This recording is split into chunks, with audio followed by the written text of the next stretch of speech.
Good afternoon. First, I want to pay my highly respect to His Excellency Li Cheng, the Director General of BELTEI Group and the President of BELTEI International University, to all my BELTEI management team and my beloved judges, to all my beloved participants, ladies and gentlemen, welcome to the final round of English Speaking Competition 2015. My name is Ravi. I am the first contestant of the freshman category.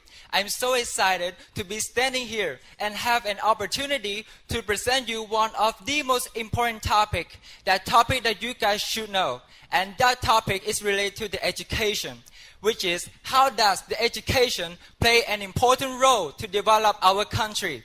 But before we discuss about this topic, allow me to define you one simple word: education. What is education? Education is the process of learning and obtaining knowledge. So this topic means that how does the process of learning and obtaining knowledge can play an important role to develop our own country. Ladies and gentlemen, we know that education is the backbone of the country, and people around the world consider it as the basic needs of the entire world. This is very crucial for every one of you here to understand and know how important the education means to us, and also how education can transform our country to be more developed. So I have came up with two main points based on this topic. The first point, I'm talking about producing a great human resource. The second point, I'm talking about boosting the economic growth. So, ladies and gentlemen, allow me to start with the first one, producing a great human resource.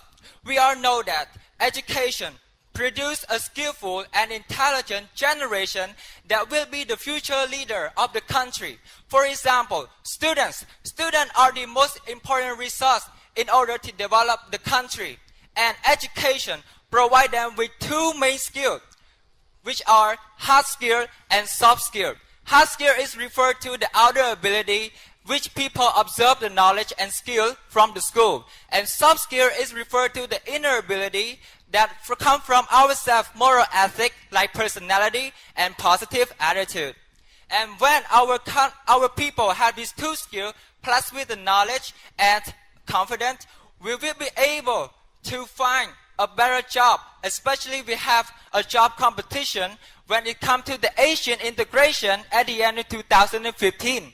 Because we can show other nations how good we are, how strong we are, and it is also a reputation for our country to produce such an amazing human resource in order to develop our country to the next level. So ladies and gentlemen, allow me to start with second point about boosting the economic growth. We all know that when education produces human resource, it means that the people will get well educated. So when they get well educated, they can find a better job with a very high paid salary, which they can improve their living standard from the individual to the institution, from institution to society, from society to the whole country. And it is also a good sign to increase the GDP, which is stand for the gross domestic product, and also the economic growth, which means that the raising of the people income and also reducing the poverty. And wait, when the education reduces the poverty, it means that the crime rates, the corruption rates also decrease at the same time. So ladies and gentlemen, in my conclusion, education plays an important role to develop our country based on two main points. First is producing the great human resource, and second is about boosting the economic growth. Ladies and gentlemen, allow me to introduce you one great man. This man is very inspirational. His quote has captivated every person around the world. His name is Nelson Mandela, and he is the president of South Africa, and he said that education is the most important weapon that you can use to change the world. So take it as a lesson, as your motivative to develop yourself and develop our own country. Thank you so much. This is for the end of my speech. Thank you.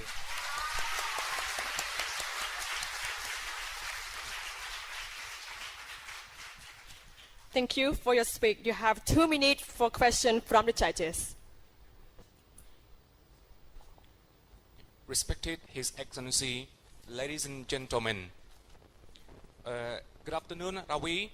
Yes. My question is, why does education play a very crucial role in securing economic growth and social progress? Thank you for this question. About that question, I want to say that about the security is that when the people get well high educated, they know what is right and what is wrong in the country, and they know what they should do and what they shouldn't do. Especially when the people get well educated, they can be the top leader of the country, and the top leader of the country can be a leader that can lead the country to the success. For example, especially the peace stability. This is a very security thing that keep the people in the country in a peaceful way. And second is that when the people who get well educated, they have a strong mind, which they want to improve everything, especially they want to develop the country by providing peace according to the political stability. Thank you so much for this. Okay, good. Thank you very much there, Mr. Ravi. Excellency, ladies and gentlemen, Ravi, I have got a very good question for you here. I heard you said human resource. How do you think human resource can help develop our country in Cambodia? I have to raise up, for example, Singapore. Singapore, 50 years ago, after they gained their independence from Malaysia, they were the weakest country in Southeast Asia. But their strategy is to distribute the education to all his people. So when the people in Singapore get well educated, they can not only develop themselves, but also increase the economic growth of the country by attracting the investment from other countries to invest in that country. So you look now, Singapore is the most developing country in Southeast Asia because of their human resource. Thank you so much. Thank you, Ravi.